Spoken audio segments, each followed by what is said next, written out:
What's up guys? So it's been about 6 months since we took our air layer of our Fiddle Leaf Fig and it's looking great. If you've ever wanted to air layer before, whether it's a Fiddle Leaf Fig, a rubber plant, or any other air layerable plant, go check this video out. It's a very detailed description showing you exactly how to get your air layer success.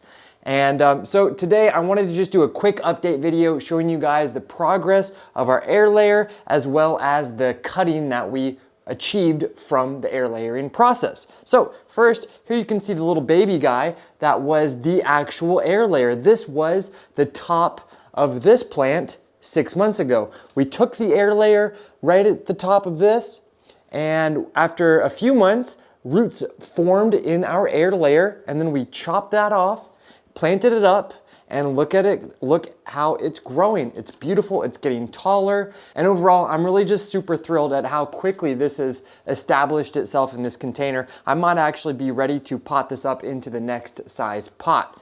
And taking a look at our big mother plant, so these brand new leaves right here have just erupted over the last maybe 2 weeks or so. So this kind of sat mostly dormant, kind of doing nothing for about 5 months, and I was starting to get a little bit worried. Was it successful? Was it harmed? What was going on?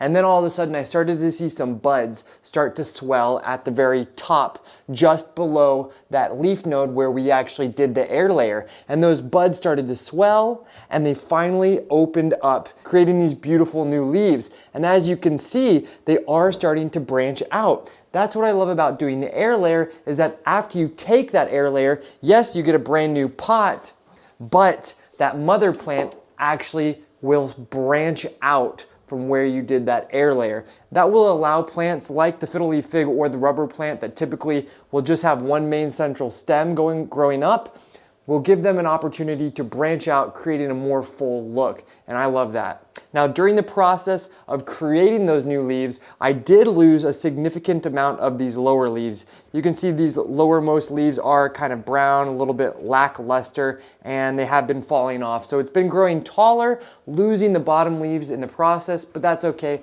That's part of the process. Nothing concerning there. They're just shedding their old leaves, making room for new ones to occur. Well, that's pretty much all I wanted to cover. If you have ever wondered about air layering, but you've been a little bit nervous, go check out that original video. It should alleviate any fears that you may have. And hopefully this update video shows you that yes, it can be successful and the results of doing so are highly beneficial. Anyways, thank you guys for joining me here on Plant Vibrations. Please make sure to subscribe. We're bringing new plant content every single week. All right, guys, I'll catch you soon. Ciao.